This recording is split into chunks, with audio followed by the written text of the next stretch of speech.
Pada hari ini kita masih diberikan kesempatan berkumpul untuk melanjutkan kajian kita, yaitu kajian Islam Kafah yang dilaksanakan oleh Nasaruddin Umar Hafiz. Baik, salawat serta salam semoga tetap tercurahkan kepada suri tauladan terbaik kita, Rasulullah Muhammad SAW, yang telah menyampaikan risalah Islam sampai kepada kita semua. Baik Bapak Ibu yang dirahmati Allah Subhanahu wa taala, adapun tema kajian hari ini yaitu filsafat hidup, rasionalitas, dan kitab suci. Bersama dengan narasumber guru kita yaitu Dr. Abdul Muid, MA. Untuk saya mengingatkan kembali, kita terbagi menjadi dua sesi. Yang pertama yaitu sesi kajian yang langsung disampaikan oleh Ustadz Abdul Muid. Selanjutnya ada sesi tanya jawab. Baik para jamaah yang ingin menyampaikan pertanyaannya bisa langsung mengetik di kolom chat atau langsung di raise hand. Baik Ustadz, untuk mengesankan waktu, tafadhol Ustadz. Ya, terima kasih. Assalamualaikum warahmatullahi wabarakatuh. Hamdan wa syukurillah, salatan wa salaman da'imain mutalazimain ala rasulillah wa ala alihi wa sahbihi wa ala wa la hawla wa la quwwata illa billah.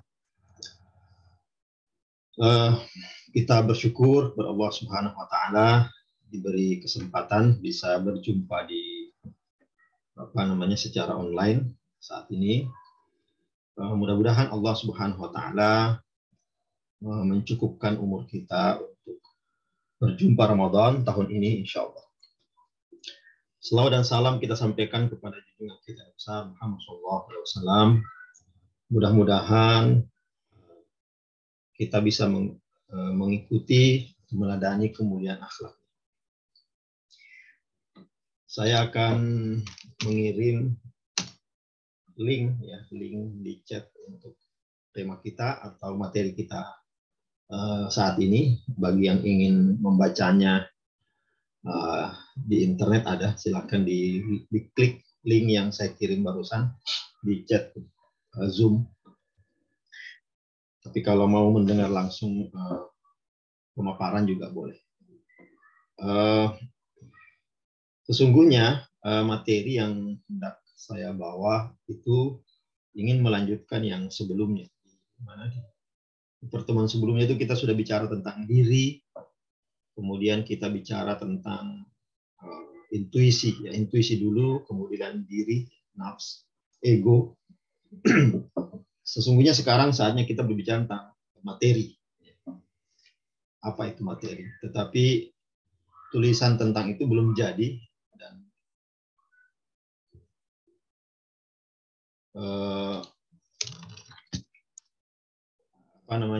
belum selesai ya. Jadi saya belum bisa menyampaikannya.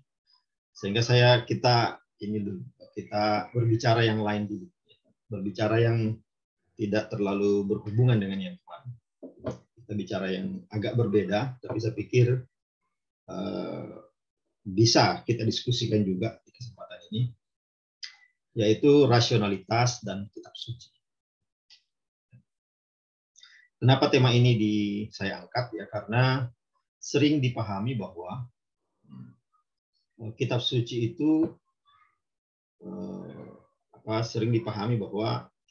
itu sesuatu yang tinggal diyakini saja. Rasionalitas tidak perlu terlibat di sana. Tetapi ada juga pihak yang memahami bahwa rasionalitas harus terlibat dalam memahami kitab suci. Tidak bisa hanya memakai keyakinan. Ya, karena itulah di dalam Islam atau di dalam teologi Islam di masa lalu ada perdebatan tentang relasi antara akal dan wahyu. Akal dan wahyu. Akal itu rasionalitas, kemudian wahyu firman Tuhan. Rasionalitas manusia dengan firman Tuhan seperti ini. Nah, yaudah kita mulai saja tentang tema tentang rasionalitas dan kitab suci ini. Para partisipan yang saya muliakan, Rasionalitas bagi manusia ini selalu menjadi hal yang penting.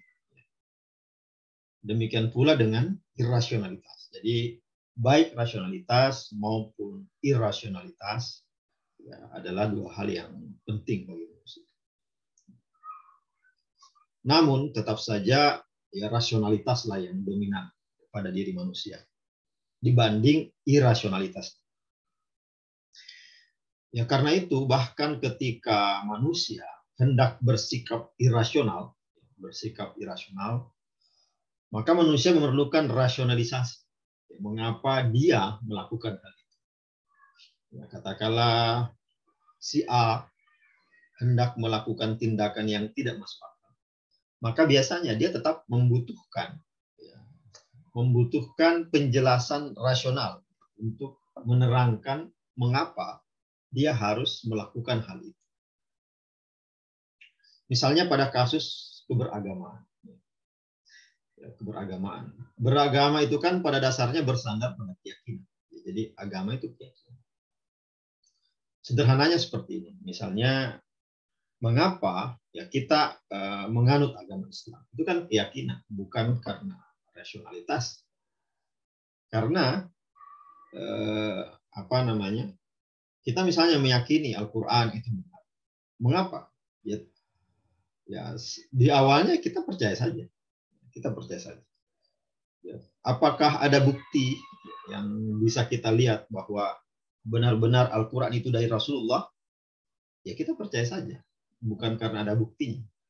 Atau lebih jauh, adakah bukti bahwa Al-Quran ini Rasulullah mendapatkannya dari Jibril, kemudian dari Allah Subhanahu wa Ta'ala. Ya tidak ada pembuktiannya, nggak ada pembuktian. Ya kita meyakininya saja. Adapun kemudian pembuktian yang berlangsung belakangan itu adalah upaya rasionalisasi terhadap keyakinan kita. Itu yang saya maksud dengan beragama pada dasarnya bersandar pada keyakinan, bukan rasionalitas. Nah meski demikian, ya, kita sebagai makhluk beragama, katakanlah dalam ini beragama Islam, ya tetap saja berupaya merasionalisasi. Mengapa beriman kepada Al-Quran, mengapa percaya kepada Rasulullah, kemudian lebih jauh lagi kenapa percaya pada Allah Subhanahu wa Ta'ala. Ya, keyakinan yang awalnya diyakini begitu saja, itu kemudian kita upayakan untuk rasionalisasi. Nah itu yang saya maksud dengan pernyataan sebelumnya, bahwa bahkan ketika manusia melakukan tindakan irasional, tetap saja dia membutuhkan rasionalisasi. Ya, untuk menjelaskan mengapa dia melakukan itu. Mengapa dia meyakini. Mengapa dia berpegang teguh ya, pada hal. Ya, jadi itu membuktikan bahwa rasionalitas itu penting. Rasionalitas itu penting bagi manusia. Tidak bisa dipisah antara manusia dengan rasionalitas. Banyak fase sejarah di dalam kehidupan manusia yang menggambarkan betapa manusia juga pernah bersandar kepada irasionalitas. Jadi manusia bukan hanya pernah bersandar pada rasionalitas. Manusia juga pernah bersandar pada irasionalitas. Mengapa itu terjadi? Karena manusia ini membutuhkan penjelasan terhadap semua, atau katakanlah hampir semua urusan kehidupan.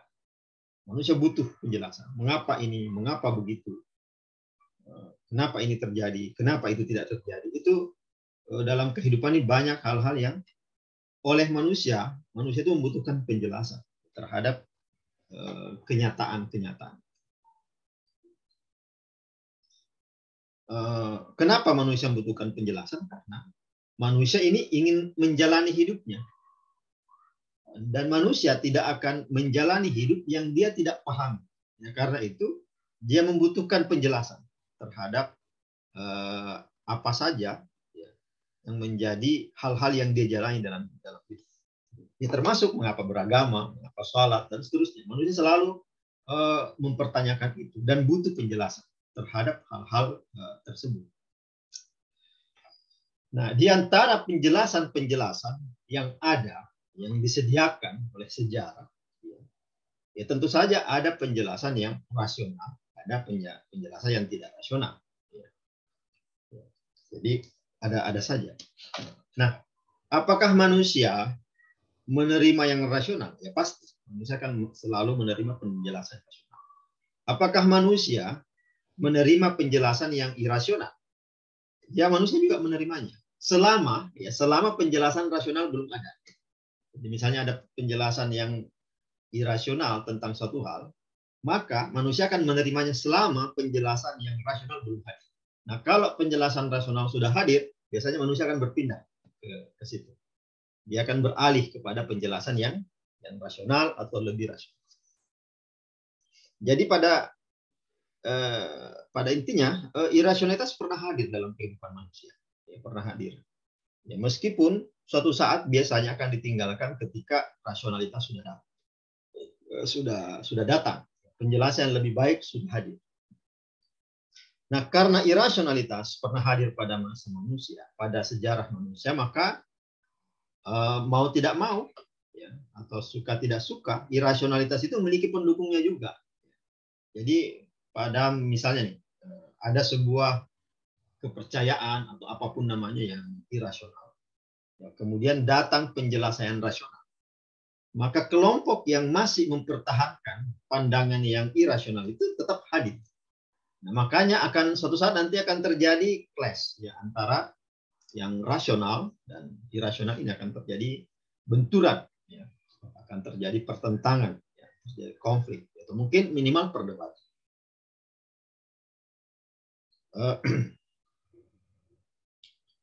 Dalam titik-titik tertentu, ya, perdebatan, pertentangan, clash ya, antara keduanya sedemikian sengit sehingga mengakibatkan jatuhnya korban.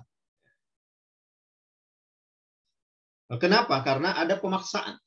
Jadi ada kelompok yang memaksakan, misalnya rasionalitas itu memaksakan kehendaknya atau pemahamannya kepada yang irasional. Irasional juga melakukan pemaksaan yang serupa kepada yang kelompok yang rasional. Maka terjadilah ya clash, terjadilah pertentangan. Kalaupun kalau kita lihat dalam sejarah yang sering terjadi itu yang irasional memaksakan doktrinnya kepada yang rasional. Karena yang rasional biasanya tidak perlu dipaksakan, biasanya orang akan menganut. Biasanya. Kalau yang irasional biasanya harus dipaksa. Nah, di dalam sejarah Eropa misalnya, dogma gereja pernah menjadi pihak yang memaksakan doktrinnya. Walaupun sudah mulai tidak masuk akal doktrin itu kepada manusia, tapi dipaksakan. Pemaksaan tersebut ya bisa pernah dulu berlangsung dramatis sehingga terjadi jatuh korban. Ada pihak yang dibunuh, dipenjara, dan seterusnya gara-gara mengungkapkan pandangannya yang dianggap rasional. Nah, di dalam sejarah Islam, rasionalitas seperti itu tidak mengalami tragedi yang sedramatis di Eropa. Tidak mengalami. Ya ada sih terjadi misalnya jadi perdebatan, pertarungan dan seterusnya, tetapi tidak sedramatis di Eropa itu. Di dalam Islam tidak menjadi warna dominan. Nah, kalau sejarah Eropa yang pernah menjadi warna dominan pada abad pertengahan. Eropa menyebutnya abad kegelapan. Pada masa kejayaan peradaban Islam di masa lalu, perdebatan misalnya tentang akal, relasi akal dan wahyu, kemudian tentang perdebatan tentang kebebasan manusia dengan kekuasaan ilahi, otonomi manusia dengan kekuasaan ilahi.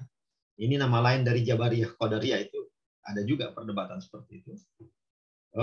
Dalam peradaban Islam itu berlangsung di diskusi saja, di ruang diskusi, melahirkan buku, tapi tidak melahirkan tragedi. Misalnya harus ada orang yang mati gara-gara itu, ada orang yang harus dihukum gara-gara peristiwa ya seperti itu.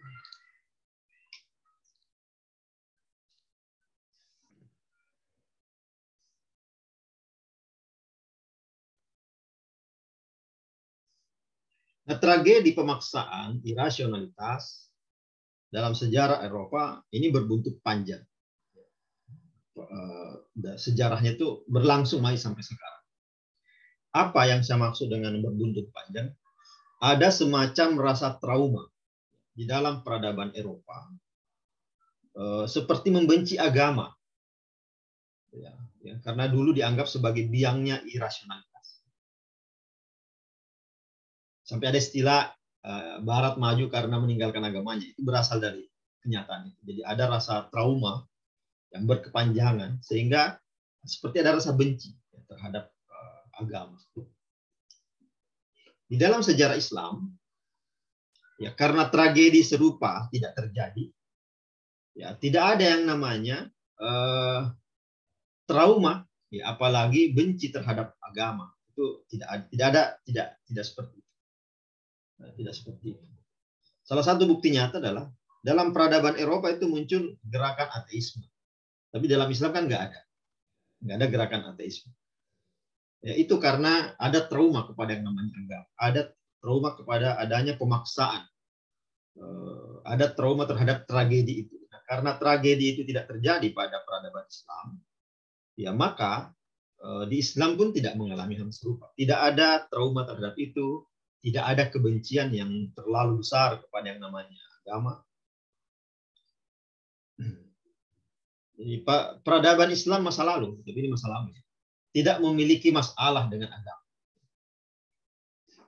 Sedangkan peradaban Eropa masa kini memiliki masalah dengan agama. Nah itu di satu sisi. Ya. Tapi ada juga yang curiga. Jangan-jangan di sisi lain, jangan-jangan Islam ini kesulitan untuk kembali memajukan peradabannya, karena tidak pernah mengalami tragedi itu. Jadi harusnya Islam juga mengalami tragedi. Sehingga kalau sudah mengalami tragedi itu kemudian juga maju seperti Islam, seperti Barat. Dan saya pikir tidak harus seperti itu. Para partisipan yang dimenangkan Allah SWT, salah satu buah dari rasionalisme ia adalah peradaban modern yang menghargai rasionalitas individu, yang mengakibatkan tidak adanya lagi lembaga yang memiliki otoritas tertentu yang menentukan kebenaran, ya, termasuk lembaga namanya lembaga keagamaan. Jadi itu adalah buah dari rasionalitas. Itu tidak penghargaan terhadap rasionalitas individu, pendapat individu, dan tidak lagi ada yang namanya lembaga yang harus mengekang individu, harus ikut sama individu. Nggak ada lembaga seperti itu di dalam Islam. Tidak ada. Bahkan tidak ada lembaga keagamaan. Kalau di Indonesia misalnya ada MUI kan tidak bisa memaksa Ustadz Hamdan ya, untuk melakukan sesuatu kan. Jadi berpendapat berbeda dengan MUI itu bisa. Tapi dalam Kristen, bisa Katolik berbeda dengan Vatikan nggak bisa. Nggak bisa. Ada hal yang ada beda sejarah.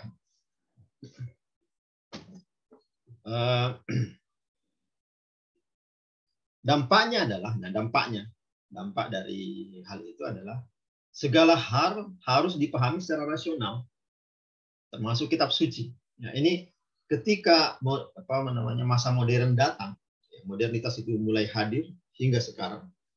Inilah yang menjadi gelombang besar. Segala hal harus dipahami secara rasional, termasuk kitab suci. Pada titik paling ekstrimnya, kitab suci harus sesuai dengan rasionalitas manusia. Ya, jika tidak, maka kitab suci juga bisa ditolak oleh peradaban modern, dianggap sebagai tidak masuk akal dan seterusnya. Karena tidak, yaitu karena ada tadi trauma itu, karena ada trauma sehingga benci kepada agama. Ya, kitab suci kan bagian dari agama, sehingga juga termasuk hal yang dibenci, suatu hal yang dianggap tidak sesuai dengan zaman. Nah, kalau kita kembali kepada sejarah Islam, di dalam sejarah Islam pernah marak perdebatan tentang relasi akal dan wahyu. Ya, kalau saya sendiri membacanya pada buku-bukunya Profesor Harun Nasution, ada bahasan khusus, ada bahkan bukunya khusus akal dan wahyu. Ada juga buku beliau yang di dalam salah satu babnya bicara, tapi ada juga buku yang khusus bicara, tidak tebal ya, tipis.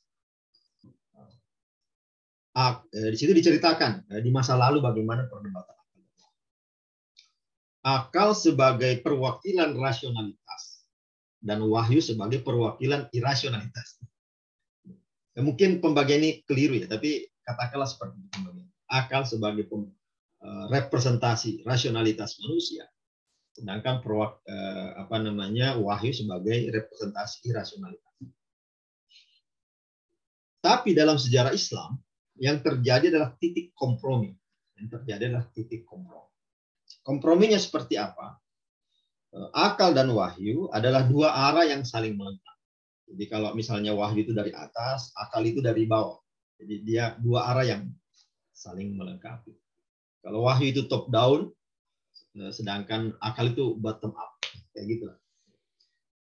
Ya, wahyu adalah penamaan terhadap relasi Tuhan dengan manusia. Di mana di mana wahyu dipahami sebagai cara Tuhan, cara Allah untuk memberikan petunjuk kepada manusia. Jadi wahyu adalah cara Tuhan atau cara Allah untuk memberi petunjuk kepada manusia.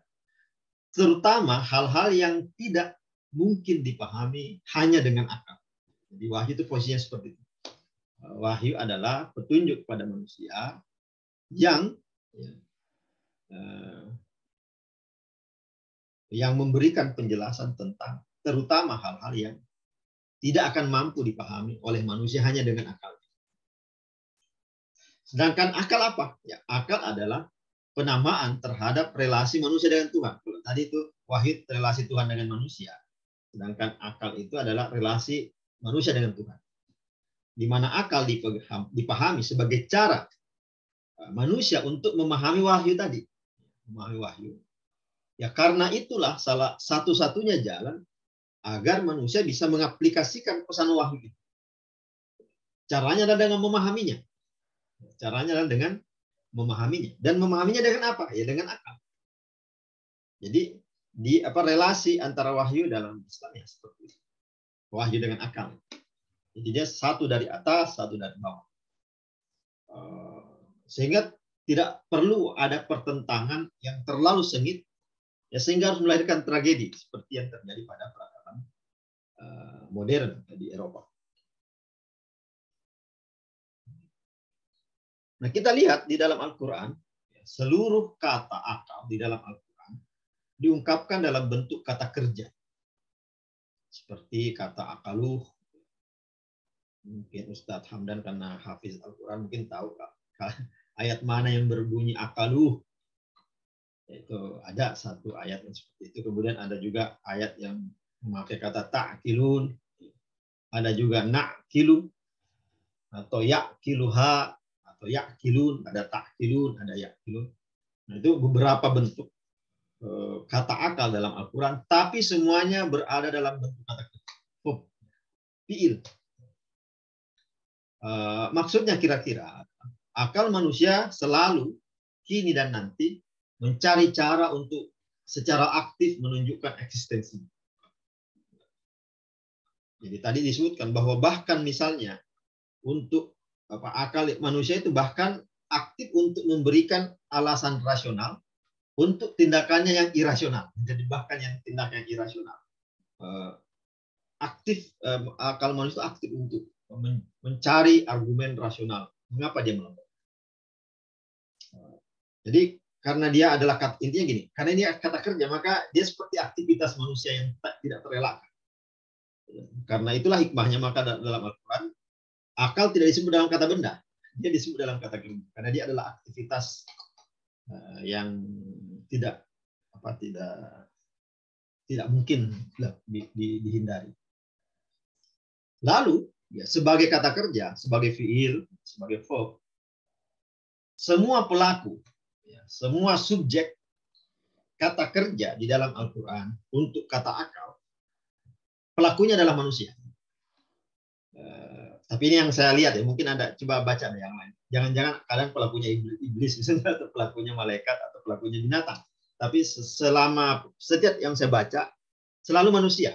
Ketika misalnya akalu, takilun, nakilu, yakiluha, itu selalu manusia. Tapi coba lihat, mungkin bisa dikoreksi. Jadi itu ingin mengatakan bahwa tanpa akal, manusia berhenti menjadi manusia. tanpa akal manusia berhenti jadi manusia, atau tidak mungkin ada manusia yang tidak berakal. Karena tidak memakai akalnya untuk melegitimasi perbuatannya. Kenapa? Fa'il untuk semua fi'il dalam Al-Quran yang berbicara tentang akal, yaitu semua subjeknya, fa'ilnya adalah manusia. Nah, lalu ketika Al-Quran menyebutkan kata akal, ya, yang tadi bentuknya adalah verb, itu bentuknya adalah kata kerja, bentuknya adalah fi'il. Kadang-kadang ada kata apala atau afalam yang mendahulinya, yang artinya kayak seperti anjuran untuk maksimalkan akal. Afalam takunu takilun misalnya. Itu sebagai kayak nyuruh untuk memaksimalkan akal. Sekaligus ada ayat yang menghina orang yang tidak memakai akal. Ada ayat. Nah, saya lupa di ayat berapa. Tapi ada ayat yang menyebut kekeliruan atau kehinaan bagi mereka yang tidak. Jadi bukan hanya manusia itu secara konseptual dalam Al-Quran sebagai pelaku akal, atau juga bukan hanya bahwa berakal adalah aktivitas khas manusia, tetapi bagi mereka yang tidak melakukannya ada hinaan, dan bagi mereka melakukannya ada pujian. Nah, tadi kita sudah bicara tentang dalam Al-Quran bagaimana kata kerjanya dan kemudian pelakunya. Yang kurang apa jadi? Kata kerja sudah ada, pelaku sudah ada, apa yang kurang? Apa yang kurang? Kalau sudah ada pelaku, sudah ada subjek, sudah ada predikat, yang kurang apa? Apa yang kurang? Yang kurang objek. Objek. Nah, sekarang di dalam Al-Quran, ketika Al-Quran berbicara tentang akal, ya sudah tadi sebut pelakunya manusia, karena selalu kata kerja. Terus objeknya apa? Apa objek kata kerja akal? Al-Quran sendiri menyebutnya dua. Ya. Saya salah tulis di artikel itu, nyebutnya dia, harusnya dua.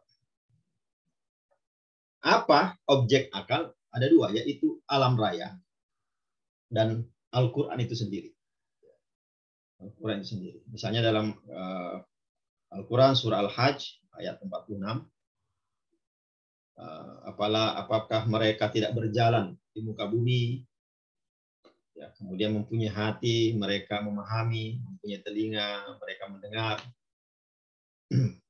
Karena sesungguhnya bukanlah mata itu yang buta, tetapi yang buta adalah hati dalam dada. Nah, ya, siru fil ard itu artinya objek akalnya adalah alam raya. Itu perlambangnya, objek akalnya dalam raya. Tetapi ada objek satu lagi untuk menjadi objek bagi akal, yaitu adalah dalam surah Al-Baqarah ayat 242 disebutkan, demikianlah Allah menerangkan kepadamu ayat-ayatnya supaya engkau memahaminya. Jadi ini objeknya adalah ayat. Jadi istilah lama itu ayat qauliyah dan ayat kauniyah. Jadi itu objeknya akal adalah ayat kauniyah pada surah Al-Hajj, kemudian ayat qauliyah yang disebutkan pada dalam surah Al-Baqarah.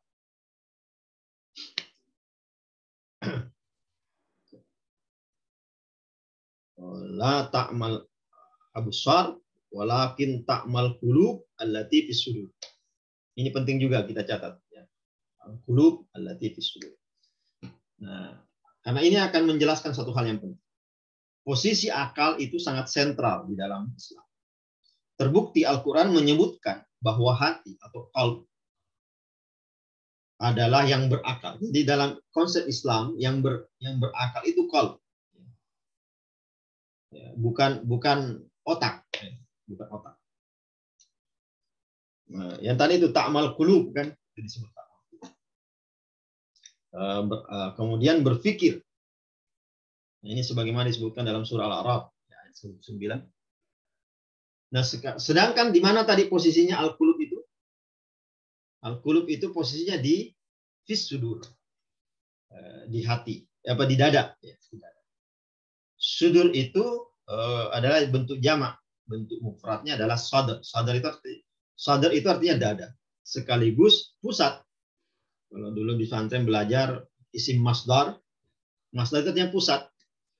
Awal. Jadi selain bahwa akal itulah yang berpikir, kalbu itulah yang berpikir. Yang takkilun itu kalbu. Nah, kalbu itu adanya di sadr. Sedangkan sadr, arti lainnya selain dada adalah pusat. Jadi itu ingin mengatakan bahwa posisi akal dalam Islam itu sentral. Dalam aku itu sentral, pusat. Begitu pentingnya. Ya.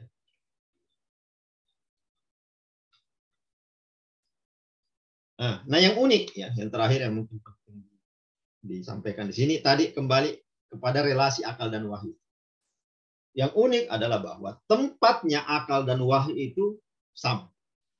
Tempatnya akal dan wahyu sama. Di mana tempatnya akal? Tadi disebutkan bahwa tempatnya akal di qalb, allati fi sudur. Terus wahyu di mana tempatnya? Ternyata dalam Al-Qur'an posisi tempatnya wahyu itu juga di qalb sama. Jadi akal tempatnya di qalb, wahyu juga tempatnya di qalb.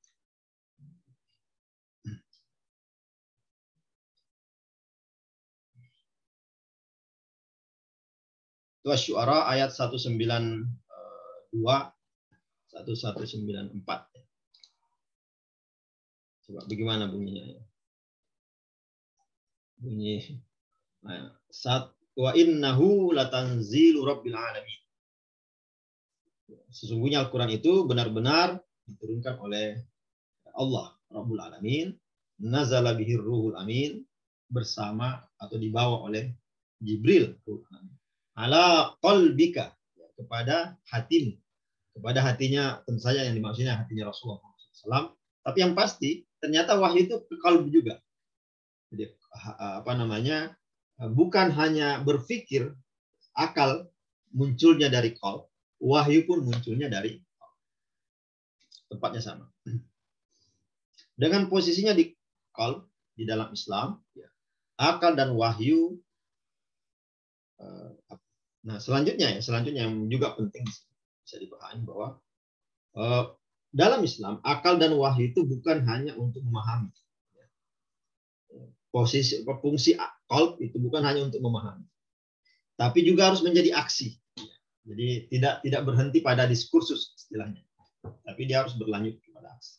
Tetapi aksi yang dimaksud pun adalah aksi yang benar, aksi yang baik dan benar. Ya, bukan aksi yang, jadi kalau sudah menjadi hasil dari wahyu, hasil dari akal yang munculnya di qalb tadi, maka target selanjutnya adalah melakukan perbuatan yang baik dan benar. Mengapa itu penting? Ya, karena itulah fungsi kita sebagai khalifah di muka bumi. Ya, kita harus melakukan perbuatan yang baik dan benar. Yang benar itu, yang baik itu minimal tidak merusak alam semesta, minimal tidak merusak, atau tidak merusak kemaslahatan umat manusia. Ya minimal itu. Kalau tidak bisa melakukan apa-apa, ya minimal nggak merusak. Nah, itulah fungsi dari akal dan wahyu. Saya kira itu sebagai bahan obrolan di kesempatan ini bagi teman-teman yang para partisipan yang mungkin ada yang hendak dibicarakan. Silakan.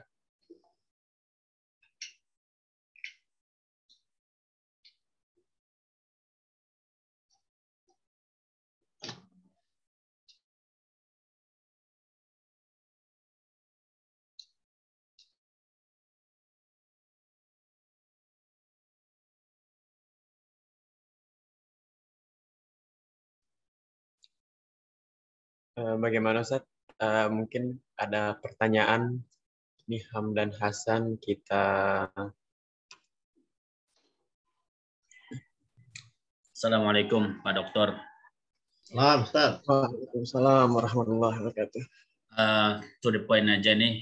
Ini saya lihat di YouTube ada wawancara, ada seorang perempuan bercadar yang kemudian setelah, mungkin ini beritanya udah lama,